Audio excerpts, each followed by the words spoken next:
To stop them cold, nothing there. Yeah, when you talk about big boys, you're talking about those defensive tackles, those nose tackles. They're not just big, they're immense, and what a big-time play there. Here's Bortles to throw.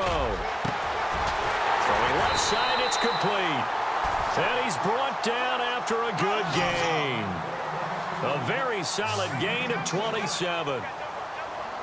There are so many things to watch for when you play defense. And reading your keys, you always hear about that, and having your eyes in the right place. Sometimes your eyes can fool you. How about that play action there? And it sprang the big guy, didn't it? Able to dump it over the top to him. Well, he hasn't made much of an impact in the running game thus far, and after that last run, not much is going to change in that area. He hasn't been able to get anything going, and really the offensive line not helping him much. So what will they do? On the ground, through the air, let's see. 2nd and 9. Again, it's Fournette. And he's got some space here. 23 yards on the pickup there and a first.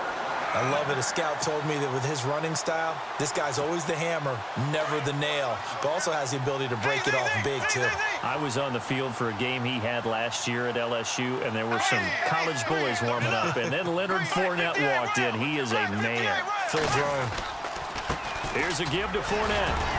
Eventually wrangled down before reaching the 20, but a strong run.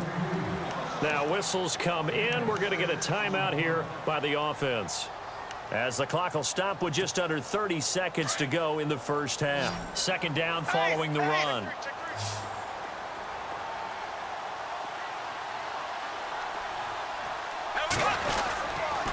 A handoff to Fournette. And he takes it down to the 10-yard line. It's a good gain of 11, sets him up 1st and goal. In possession for the possible game winner, but they need to get up and spike it.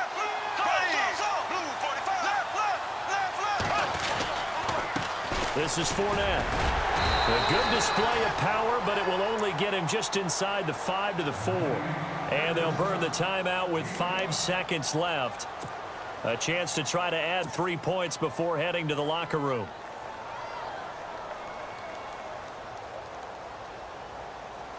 So on 2nd down, the field goal unit is on here as they try to get 3 before half. This will be just a 21-yard attempt. And Lambeau will put this one through, and the Jaguars grab a 3-0 lead. So they kick it through to take the lead. There is a little bit of time left, though, here in the 2nd quarter. And while they're concerned about not giving up a big return or giving up points themselves going into the half, how good do they feel, though, putting points on the board themselves right near the end of the first half? You know, there's an interesting nugget that you unearthed as the Patriots come back out here on offense. The Pats, 22 starters in Super Bowl 51 against Atlanta. Only half of those guys started against the Jags in the AFC Championship game. They remake their roster better than anyone in the league. Because you remember when they beat Seattle in the Super Bowl a few years ago? They come back 2 seasons later. Very few of those guys left on the roster. Come back and do it again. I think a big part of it is they know how to coach. They know how to teach. They know how to identify talent and bring in the right guys. And let's face it, it's the same head coach, the same owner, and maybe most importantly, same quarterback on all those teams. Yeah, that helps. But scramble for it. I think the Patriots may have got it. They did. Well, I guess they felt like they needed something to get them going. Maybe you wait for this type of a play, but they try the onside kick, and it works. I'm starting to wonder if the analytics coach is starting to get involved in the football nowadays. When you see this type of play made, this type of a risk taken, sometimes there's a different influence that's going into the head coach's ear. Looking middle, it's caught by Gronkowski. And he'll be taken down, but not before he gets into enemy territory. That goes as a gain of 11 and a Patriot 1st down. Now Brady under pressure, and he will go down. Sacked back at the 46. Calais Campbell able to disrupt yet another pass play. His 3rd sack of the afternoon.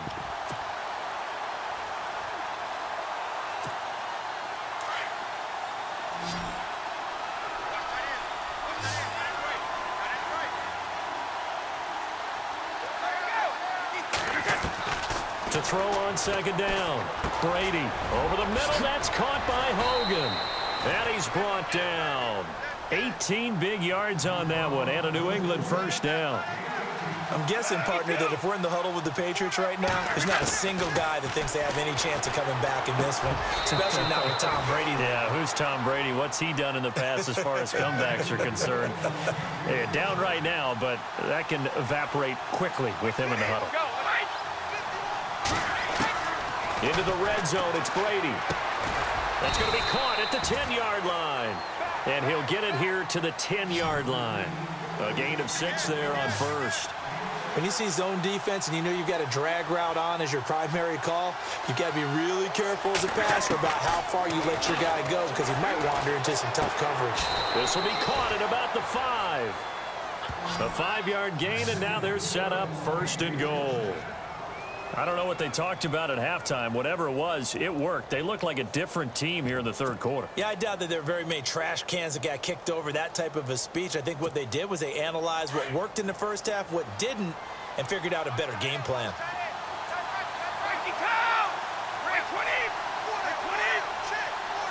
In motion, Gronkowski.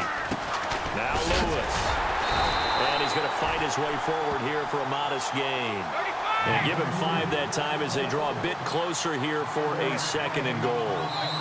And now the Jags defense deciding to call a timeout. It's just their first, so 2 remaining as they burn one here in this third quarter.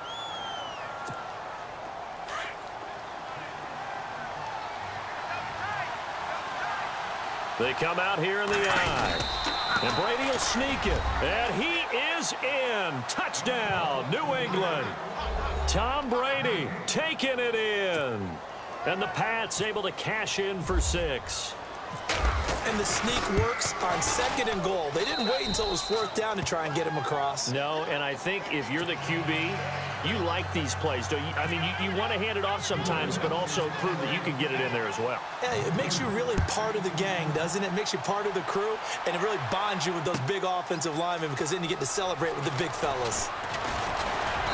And he'll make it across the 20 as his guys will set up shop at the 23-yard line. Now we take a glance at the offense as they work their way back out for their first possession of the second half. They trail offense first time to touch the ball in quarter 3, and we'll see what they can do. And I can't wait to see what they have planned because some teams script to start a half. Other teams just go, okay, these are the sequence of plays we want to run. These things worked well for us. And sometimes they throw in that big chunk play right away. Shocker. Try and get after them early and try and create a big play to give themselves some momentum. See what they have up their sleeve. Well, if the coaching staff's doing a good job upstairs, they'll file away what they just saw from the defense right there. They sold out to stop that running play. I'd say keep that in mind. They want to try that again, go play action, and hit them over the top.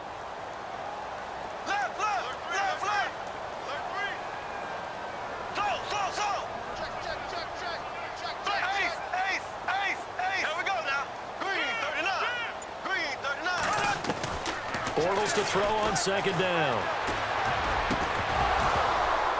And incomplete there. A nice hit. Jars the ball free and brings up third down. Well, pretty good coverage there, and both of these defenses, they've had good coverage throughout this one. No doubt about it. And in today's NFL, where we're used to a bit more scoring, this feels almost like a well-pitched game in baseball on both sides where the tension continues to build. Who's going to make the big play? Into heavy traffic, and it's intercepted. Picked off by Patrick Chung. Big Bortles simply cannot keep putting his team, putting his defense in these types of predicaments. He's got to take care of the football. And last season, a lot of the turnovers, just like this one, in Jags territory, 11 of the 16 really put them in a tough spot in plus territory for the opposition.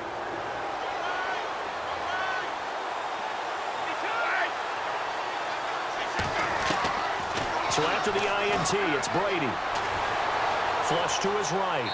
And seeing no options, he just tosses this one away incomplete. Now that'll bring up second down. What's the old adage? Be quick, but don't hurry? Well, that went right out the window there. He was hurried, harassed. That ball had to be gotten rid of. Otherwise, he was going to get sacked. Gronk, the tight end, in motion. This is Lewis. And a short gain here, down to the 22. Only a yard on the pickup there, so it leaves them needing a conversion here on 3rd and a tough 9. Brady. Over the middle, that's taken in by Gronkowski. And he will have the first down before he's tackled at the 12. Brady to Gronkowski, cover athlete to cover athlete for a Patriot first down. In the red zone this time. In motion, Gronkowski. Now a toss play to Lewis. And this play gets blown up. They'll lose yardage back at the 17. That'll go as a loss of 5. And it'll make this a 2nd and long.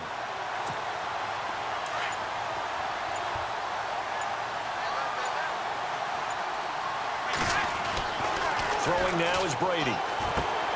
He's going to flip that out to the flat. It's complete. And they'll bring him down at the 13-yard line. A gain of 4 on the play, and that's going to lead to a 3rd and 11. Instead of the running back in New England, sometimes they like to call them the passing backs. They get them the ball in different ways, don't they? They certainly do. Think about the ones they've had in recent vintage. You're talking about Kevin Falk, Danny Woodhead, Shane Vereen, James White could have been the MVP in the Super Bowl if it wasn't for a certain quarterback that was on the field that day. New England on 3rd down. They've been near perfect, 4 for 5 to this point. This is 3rd and 11.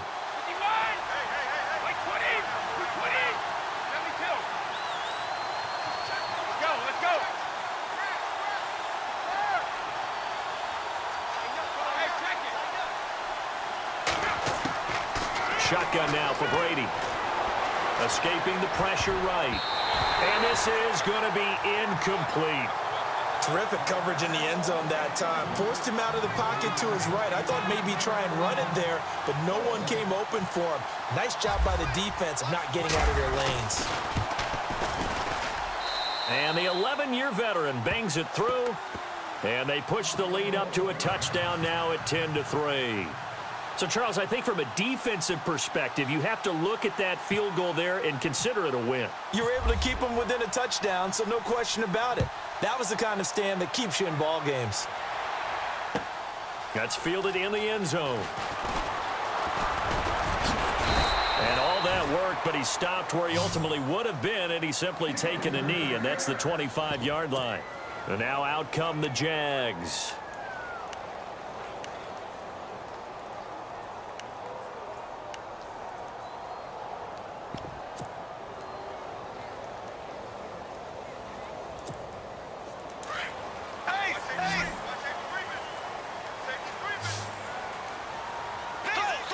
And no press coverage here. They are backing off in the secondary. They'll run it now out of the gun. And he'll work his way across the 30 to the 32. A solid run on first down. Gain of 7 leaves him with a 2nd and 3. Well, partner, I know this type of running back. I mean, this size, this intensity usually gets better as the game goes on. I can just tell you from experience, the first few quarters, oh, you're eager. You come running up there. I'm going to tackle this guy. By the 4th quarter, you're coming up and thinking about it. And D-line wearing down 4th quarter. Yeah, that's not a guy they want to see consistently. Only 3 there on the pickup, but that's enough to move the chains.